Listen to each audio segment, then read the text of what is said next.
we have created a fictitious ceiling, a roof, to our expectations of ourselves. A limit where we think it's all too good to be true. But it's not. And it's not our right to say or believe it is. We shouldn't create these restrictions on ourselves. A blue ribbon, a statue, a score, a great idea, the love of our life, a euphoric bliss. Who are we to think that we don't deserve or haven't earned these gifts when we get them? It's not our right. But if we stay in process, all right, within ourselves, in the joy of the doing, we will never choke at the finish line. Why? Because we aren't thinking of the finish line. Because we're not looking at the clock. We're not watching ourselves on the Jumbotron performing the very act that we're in the middle of. No, we're in process. The approach is the destination, and we are never finished. And I heard this little voice inside my head say these words. All I want is what I can see. And all I can see is what's in front of me. Now at that moment, I had stopped anticipating what was around the corner. For the first time, I stopped thinking about what was coming up next, what was up ahead. Time slowed down. I was no longer in a rush to get anywhere, and my anxieties were greatly eased. Do not fall into the trap, the entitlement trap, of feeling like you're a victim. You are not. Get over it, get on. And yes, most things are more rewarding when you break a sweat to get them.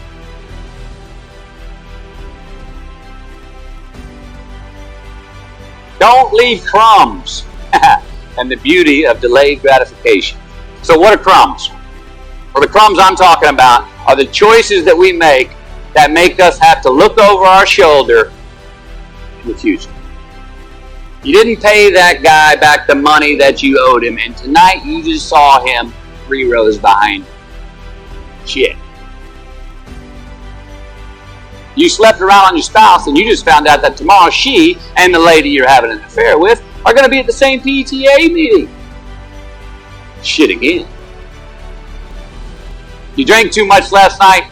You're too hungover to drive your son to his 8 a.m. Saturday morning baseball practice. These are the crumbs. They come in the form of regret, guilt, and remorse. You leave crumbs today, they will cause you more stress tomorrow. And they disallow you from creating a customized future in which you do not have to look over your shoulder. So let's flip the script. Instead of creating outcomes that take from us, let's create more outcomes that pay us back, fill us up, keep your fire lit, turn you on for the most amount of time in your future. These are the choices I'm talking about. And this is the beauty of delayed gratification. Tee yourself up. Do yourself a favor. Make the choices, the purchases today that pay you back tomorrow. Residuals. In my business, we call it mailbox money. If I do my job well today, and that movie keeps rerunning on TV, 5 years from now, I'm getting checks in the mailbox.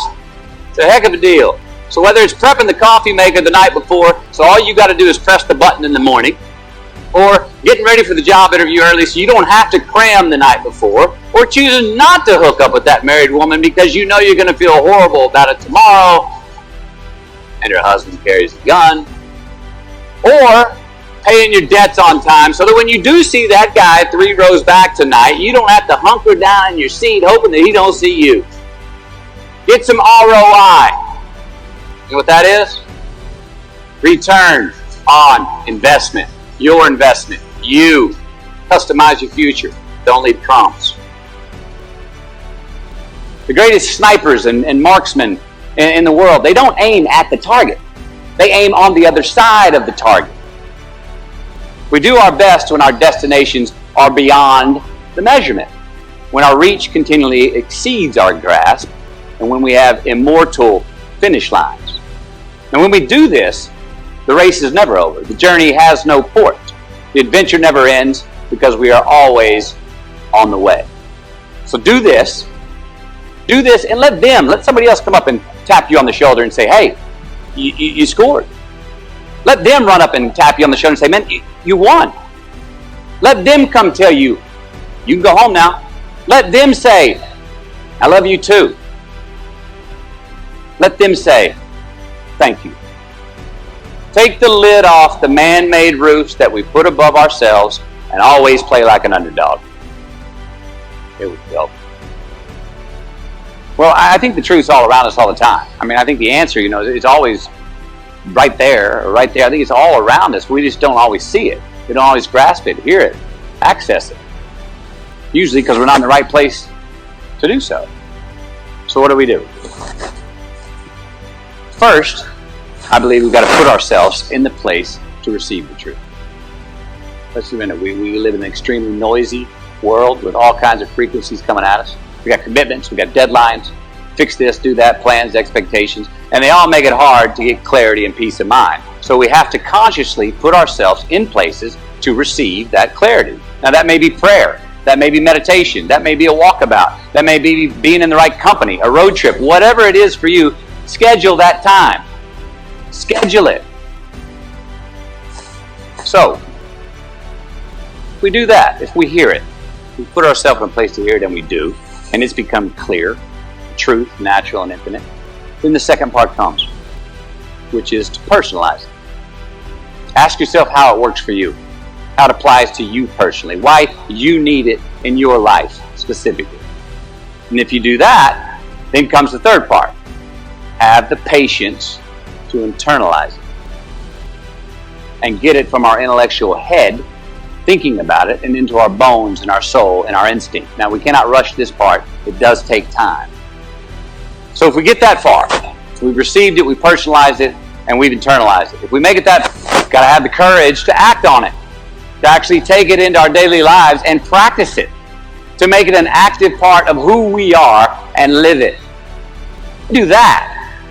All right, if we do that, then we have what I believe is heaven right here on earth. I mean, that's the ticket, isn't it? Think about it. I know that's where I want to live.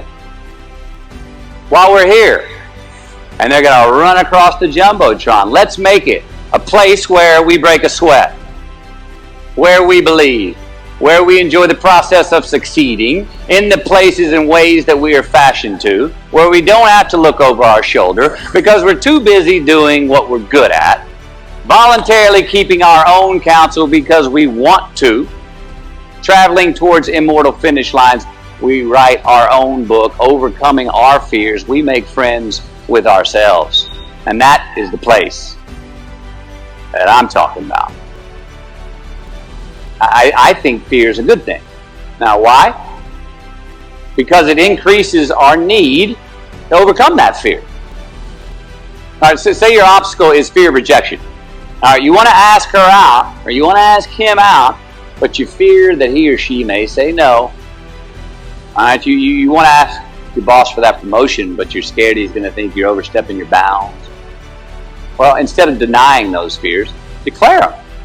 Say the fear out loud. Admit it. Give them the credit they deserve. Don't get all macho and act like they're no big deal. And don't get paralyzed by denying that they exist and therefore abandoning your need to overcome them. I mean, I'd even subscribe to the belief that we're all destined to have to do the thing that we fear the most anyway, at some point. So give your obstacles credit, and you will, 1, find the courage to overcome them, or you will, 2, see more clearly that they're not really worth prevailing over. So be brave, have courage, and when you do, you get stronger, you get more aware, you get more respectful of yourself and that which you fear. Just because you can? Nah, come on. It's not a good enough reason to do something. Even when it means having more. Be discerning. Choose it because you want it. Do it because you want to. Happiness is an emotional response to an outcome. If I win, I will be happy. If I don't, I won't. It's an if-then, cause and effect, quid pro quo standard that we cannot sustain because we immediately raise it every time we attain it. You see, happiness demands a certain outcome. It is result reliant. And I say if happiness is what you're after, then you're going to be let down frequently, and you're going to be unhappy much of your time. Joy, though, joy is a different thing. It's something else. Joy is not a choice. It's not a response to some result. It's a constant. Joy is the feeling that we have from doing what we are fashioned to do, no matter the outcome. Now, personally, as an actor, I started enjoying my work and literally being more happy when I stopped trying to make the daily labor a means to a certain end. For example, I need this film to be a box office success. I need my performance to be acknowledged. I need the respect of my peers. All those are reasonable aspirations, but the truth is, as soon as the work, the daily making of the movie, the doing of the deed became the reward in itself for me, I got more box office, more accolades and respect than I ever had before. See, joy is always in process. It's under construction. It is in constant approach, alive and well in the doing of what we're fashioned to do and enjoying. The easiest way to dissect success is through gratitude. Giving thanks for that which we do have, for what is working. Appreciating the simple things we sometimes take for granted. We give thanks for these things, and that gratitude reciprocates, creating more to be thankful for. It's really simple, and it works.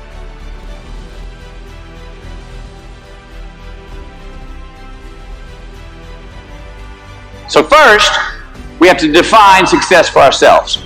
And then we have to put in the work to maintain it. Take that daily tally. Tend our garden. Keep the things that are important to us in good shape. Defining ourselves by what we are not is the first step that leads us to really knowing who we are. An honest man's pillow is his peace of mind. And when you lay down on that pillow at night, no matter who's in your bed, we all sleep alone. These are your personal Jiminy Crickets. And there are not enough cops in the entire world to police them. It's on you. It's on you. We do our best when our destinations are beyond the measurement, when our reach continually exceeds our grasp, and when we have immortal finish lines. And when we do this, the race is never over. The journey has no port. The adventure never ends because we are always on the way. So do this, and let somebody else come up and tap you on the shoulder and say, hey, you scored. Let them run up and tap you on the shoulder and say, man, you won. Let them come tell you, you can go home now. Let them say, I love you too. Let them say, thank you. Take the lid off the man-made roofs that we put above ourselves and always play like an underdog. You ever get in a rut? You know what I'm talking about? You get in a funk? Get stuck on the merry-go-round of a bad habit? I have.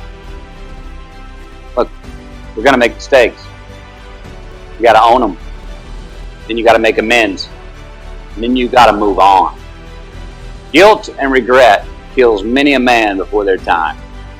So turn the page. Get off the ride. You are the author of the book of your life. Turn that page. Life's not easy. Is it up there? Life is not easy. It is not. Don't try to make it that way. Life's not fair. It never was. It isn't now, and it won't ever be. Do not fall into the trap, the entitlement trap, feeling like you're a victim. You are not. Get over it. Get off it. Yes, most things are more rewarding when you break a sweat to get them. So, I'm going to talk to you about some things that I've learned in my journey. Most from experience, some of them I heard in passing, many of them I'm still practicing, but all of them I do believe are true. Now, they may be truths to me, but don't think that makes them mine, because you cannot own a truth. My hero, that's who I chase. When I was 15 years old, I had a very important person in my life come to me and say, who's your hero? And I said, I don't know, I got to think about that. Give me a couple of weeks. I come back 2 weeks later, this person comes up and says, who's your hero? I said, I thought about it. You know who it is? I said, it's me in 10 years. So I turned 25 10 years later. that same person comes to me and goes, so are you a hero? And I was like, not even close. No. She said, why? I said, because my hero is me at 35. So you see, every day, every week, every month, and every year of my life, my hero is always 10 years away. I'm never going to be a hero. I'm not going to attain that. I know I'm not. That's just fine with me because that keeps me with somebody to keep on chasing.